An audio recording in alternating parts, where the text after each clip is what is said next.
नवरात्रीमध्ये आता 22 सप्टेंबरपासून नवरात्र चालू होत आहे. तर त्यावेळी कुमारिका पूजन करतात. तर श्री गणेशाय नमः. मी तुम्हाला कुमारिका पूजनाचे महत्त्व नवरात्रीमधील सांगत आहे, किंवा इतरही वेळी कधीकधी आपण कुलदैवतेची पूजा करताना कुमारिकांचे सुद्धा पूजन करतो. त्याविषयी माहिती देत आहे की देवी दुर्गेने राक्षसांचा पराभव करण्यासाठी आणि जगावरील त्यांचा अत्याचार संपवण्यासाठी कन्येचं रूप धारण केलं होतं, आणि म्हणूनच कन्यापूजन किंवा कुमारिका पूजन केले जाते.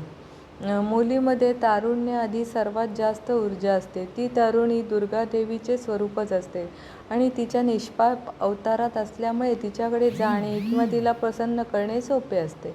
एकदा ते तारुण्यापर्यंत पोचले की त्यांची ऊर्जा पातळी पुनरुत्पादनासाठी निर्देशित होते. त्यामुळे कुमारिका म्हणून प्रौढ स्त्री किंवा अविवाहित स्त्री किंवा मुलगी चालत नाही. कुलदेवता महाकाली, महालक्ष्मी, महासरस्वती त्रिगुणात्मिका असते. देवी ही सात्विक, राजस आणि तामस या 3 गुणांचे अवतार आहे. सत्वगुण पर्वती, रजोगुण लक्ष्मी आणि तामसी म्हणजे काली देवी. पहिले 3 दिवस तमसाचे श्रेय दिले जातात आणि देवीला दुर्गेच्या स्वरूपात सन्मानित केले जाते. पहिल्या 3 दिवसात देवी दुर्गेची पूजा केल्याने तामस प्रवृत्तीमध्ये संतुलन होते.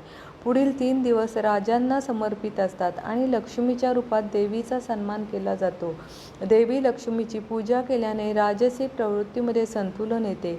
शेवटचे 3 दिवस सत्वगुणांना समर्पित असतात, जिथे देवीला सरस्वतीच्या रूपात सन्मानित केले जाते. देवी सरस्वतीची पूजा केल्याने आपल्यातील सत्वगुणता वाढते.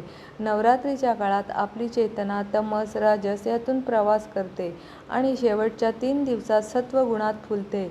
आदिशक्ती दुर्गा, ललिता किंवा कालीचे भुवनमोहिनी दुर्गा, ललिता परमेश्वरी, दक्षिण काली, तारा भुवनेश्वरी सारखीच आहेत. स्त्री शक्ती कलिका परब्रह्मचे सगुण साकार स्वरूप आहेत.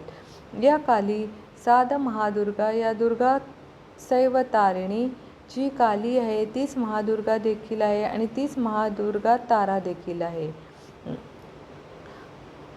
म्हणूनच ह्या दिवसात कुमारिकांचं पूजन केलं जातं आणि नवरात्रीला कन्यापूजनाचे महत्त्व आहे, कारण त्या कन्येंना देवींचे स्वरूप मानले जाते. तुम्हीही कन्यापूजन करा आणि देवींचा सन्मान करा. शुभम भवतु.